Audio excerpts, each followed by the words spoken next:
memberi saya peluang untuk membahaskan RUU ini kerana masa cemburu kepada kita pada hari ini, hari terakhir, saya akan hanya merujuk kepada fasa 2 di dalam perbahasan saya Yang Berhormat Datuk Yang di-Pertua.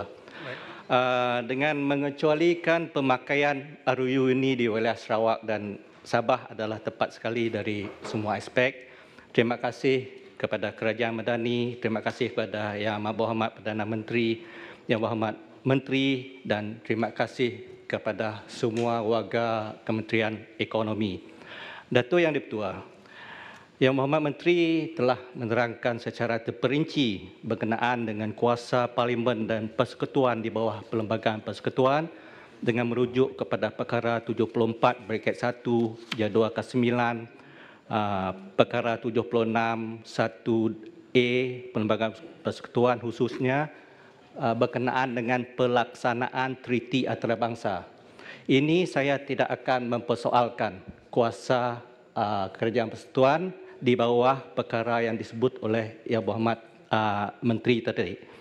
Datuk Yang Bertua, walaupun demikian, Yang Berhormat Menteri tidak ada menyentuh atau menerangkan kuasa dan bidang kuasa negeri di bawah Perlembagaan Persekutuan yang sama terutamanya di Sarawak dan Sabah.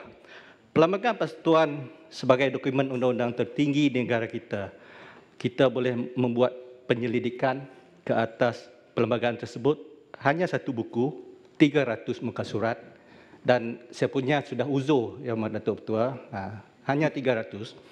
Sekarang kita sama-sama merujuk kepada Perlembagaan Persekutuan berkenaan dengan pemerangkapan dan penyimpanan karbon di bawah bidang kuasa persekutuan negeri atau bersama.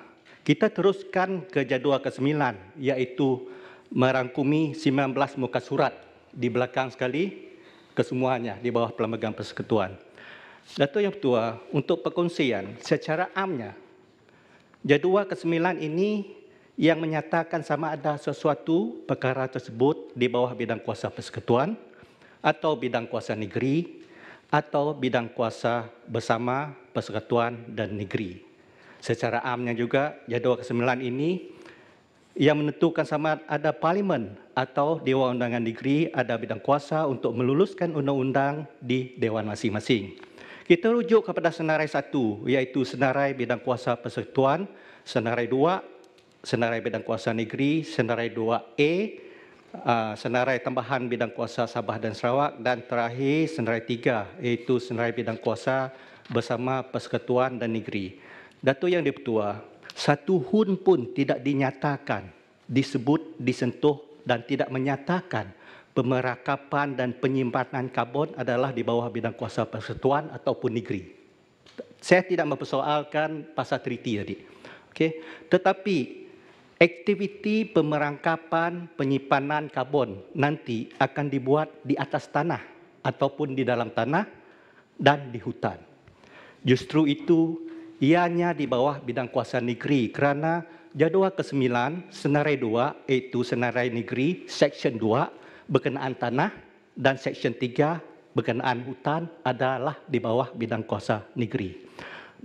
Bagaimana pula dengan karbon itu sendiri yang tidak disenarai di bawah bidang kuasa persekutuan dan bidang kuasa negeri? Kita rujuk balik kepada Perlembagaan Persekutuan. Kita rujuk kepada Perkara 77 Perlembagaan Persekutuan yang menyatakan Badan Perundangan sesuatu negeri berkuasa membuat undang-undang mengenai apa-apa perkara yang tidak disebut satu persatu dalam mana-mana senarai yang dinyatakan dalam jadual ke-9. Iaitu yang bukan suatu perkara berkenaan dengan Parlimen berkuasa membuat undang-undang. Jadual ke-9 Perlembagaan Persekutuan menyatakan tanah dan hutan di bawah bidang kuasa negeri dan perkara 77 Perlembagaan Persekutuan juga menyatakan karbon yang tidak tersenarai di mana-mana bidang kuasa juga di bawah bidang kuasa negeri. Maka negeri dan Dewan Undangan Negeri Sarawak secara khususnya ada kuasa membuat undang-undang berkenaan dengan karbon. Ini diperuntukkan di bawah perkara 73/B Perlembagaan Persekutuan yang menyatakan pada menjalankan kuasa perundangan yang diberikan kepadanya oleh perlembagaan ini Badan Perundangan Sesuruh Negeri boleh membuat undang-undang bagi keseluruhan atau mana-mana bahagian negeri itu. Datuk Yang Tua, fakta yang penting juga di mana Sarawak sudah ada undang-undang berkenaan dengan karbon terlebih dahulu, iaitu sebelum RUU yang kita bahaskan sekarang. Untuk perkongsian Dewan Yang Mulia ini, Sarawak sudah mempunyai undang-undang tanah, hutan, karbon yang tersendiri. Satu, Sarawak Land Court Amendment yang merakumi aktiviti penyimpanan karbon. Dua, Land Court Carbon Storage Rule 2022 to include airspace and properties above the surface of land as well as the seabed of the state continental shelf to provide legal framework for carbon capture, utilisation and storage activity. Yang ketiga, Sarawak Forest Ordinance Amendment 2022 iaitu secara spesifik Section 70 to recognise forest carbon activity including measurement, reporting and verification of carbon stock. Terakhir adalah Sarawak mempunyai Environment Reduction Greenhouse Gas Emission Ordinance 2023 dan Forest Carbon Activity Rule 2022 dengan izin. Dengan adanya kedua-dua undang perlembagaan di bawah Perlembagaan Persekutuan untuk Persekutuan dan Negeri, saya mohon satu perbincangan yang secara khusus yang terperinci untuk memajukan industri karbon di negara kita yang kita cinta ini. Dengan ini saya mohon menyokong. Terima kasih.